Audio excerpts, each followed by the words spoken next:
Welcome to அரிஸ்கோம் channel. சூப்பரான ஹெல்த்தியான recipe தாங்க இன்றைக்கி பார்க்க போகிறோம். வீட்டில் இருக்க பொருட்களை வச்சு நம்ம ஈஸியாக அந்த ஸ்வீட் ரெசிபியை செஞ்சிடலாம். வாயில் வச்சோடனே கரைஞ்சிரும். அவ்வளோ டெம்ட்டாக இருக்குது. குழந்தைங்க வேணும்னு விரும்பி சாப்பிட்ற ஒரு ஸ்வீட் ரெசிபிங்க. இதுக்கு தேவையானது வீட்டில் உள்ள பொருட்களை வச்சு நம்ம சிம்பிளாக செஞ்சிடலாம். கண்டிப்பாக ட்ரை பண்ணி பாருங்கள்.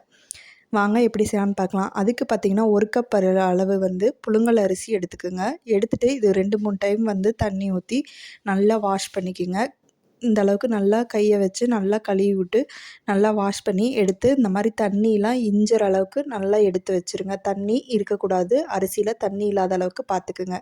இப்போ ஒரு கடாய் எடுத்து வச்சுட்டு நல்லா சூடாகி வந்ததுக்கப்புறம் நம்ம இப்போ அரிசியை நம்ம இது கூட சேர்த்துடலாம். நல்லா ரோஸ்ட்டாக நல்லா வறுத்து விடுங்க. தண்ணி ஒரு துளி கூட இல்லாத அளவுக்கு நல்லா ட்ரை ரோஸ்ட்டாக நல்லா அரிசியை ஒரு 10 நிமிஷம் போல் நல்லா வறுத்து விட்டுருங்க. கலர் சேஞ்ச் ஆகி நல்லா வாசம் நல்லாயிருக்கும். இந்த பாருங்கள், அரிசி எடுத்து பார்க்குறப்ப இந்த ஸ்டேஜில் இருக்கணும். அப்போனா அரிசி வறுபட்டு வந்துருச்சு. வறுபட்டு வந்த அரிசியை ஒரு 10 நிமிஷம் ஃபேன் காற்றுல ஆற விட்டுட்டு மிக்ஸி ஜாரில் சேர்த்துக்கிங்க. அது கூட 2 ஏலக்காய் நட்ஸு கூட நீங்கள் சேர்த்துக்கலாம், ஆப்ஷன் தான்.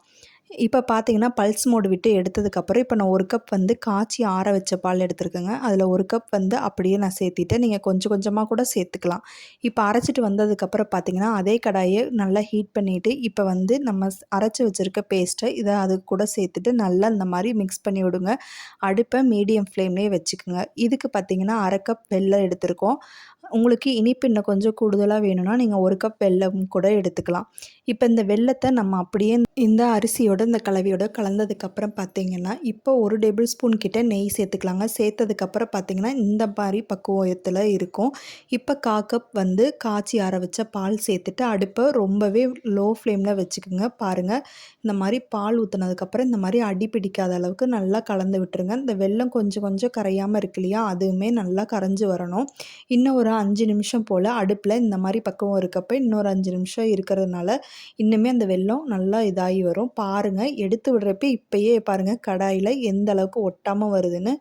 ஓரளவுக்கு பர்ஃபெக்டாக ரெடியாகி வந்துருச்சு. இன்னொரு 5 நிமிஷம் போல் அடுப்பில் இருந்து ஆஃப் பண்ணி நம்ம எடுத்து வச்சிடலாம். இப்போ ஒரு பாக்ஸில் நெய் தடவி வச்சுட்டு இதை அப்படியே ட்ரான்ஸ்ஃபர் பண்ணி ஒரு 10 நிமிஷம் ஃபேன் காற்றுல ஆற விட்டுட்டு அதுக்கப்புறம் இந்த மாதிரி டேப் பண்ணி கத்தியில் ஓரங்களை எடுத்து விட்டுட்டு டேப் பண்ணுங்கள். அப்படின்னா தான் ஈஸியாக வந்துடும். பாருங்கள், எடுத்து விட்டு பார்க்குறப்ப எந்த அளவுக்கு உடையாமல் வந்திருக்குன்னு பாருங்கள். அவ்வளோ சூப்பராக ஜூஸியாக இருக்கும். சாப்பிட்ட உடனே பார்த்திங்கன்னா வாயில் வச்ச உடனே கரைஞ்சிரும். அந்த அளவுக்கு டெம்ப்டாக இருக்குங்க. குழந்தைங்கள்லேருந்து பெரியவங்க வரைக்கும் விரும்பி சாப்பிடுவாங்க. ரொம்ப ஹெல்த்தியான ரெசிபியும் கூட. கண்டிப்பாக வீட்டில் ட்ரை பண்ணி பாருங்கள் பீஸ் போடுற அளவுக்கு எந்த அளவுக்கு பர்ஃபெக்டாக வருதுன்னு. ஒரு துளி கூட ஒட்டவே இல்லை. எந்த அளவுக்கு பர்ஃபெக்டாக இருக்குன்னு பாருங்கள். சாப்பிட்றப்ப ஜெல்லி மாதிரியும் இருக்கும். அவ்வளோ டெம்ப்ட் ஆகுங்க. குழந்தைங்க ரொம்ப ரொம்ப விரும்பி சாப்பிடுவாங்க.